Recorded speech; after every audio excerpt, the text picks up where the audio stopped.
Évangile de Jésus-Christ selon saint Luc.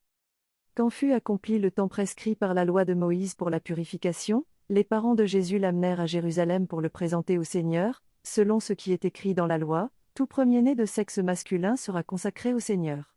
Ils venaient aussi offrir le sacrifice prescrit par la loi du Seigneur, un couple de tourterelles ou deux petites colombes. Or, il y avait à Jérusalem un homme appelé Siméon. C'était un homme juste et religieux, qui attendait la consolation d'Israël, et l'Esprit Saint était sur lui. Il avait reçu de l'Esprit Saint l'annonce qu'il ne verrait pas la mort avant d'avoir vu le Christ, le Messie du Seigneur.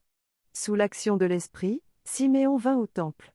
Au moment où les parents présentaient l'enfant Jésus pour se conformer au rite de la loi qui le concernait, Siméon reçut l'enfant dans ses bras, et il bénit Dieu en disant, « Maintenant, ô Maître souverain, tu peux laisser ton serviteur s'en aller en paix, selon ta parole.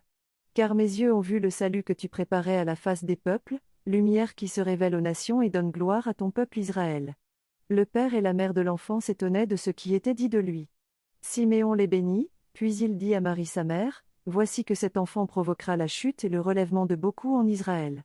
Il sera un signe de contradiction et toi, ton âme sera traversée d'un glaive, ainsi seront dévoilées les pensées qui viennent du cœur d'un grand nombre. » Il y avait aussi une femme prophète, Anne, fille de Phanuel, de la tribu d'Asser.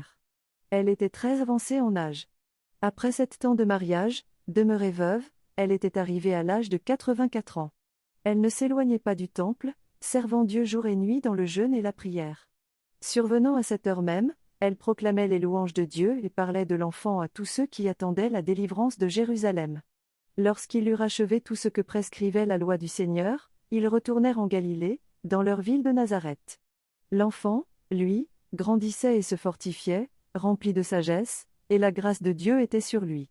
Acclamons la parole de Dieu.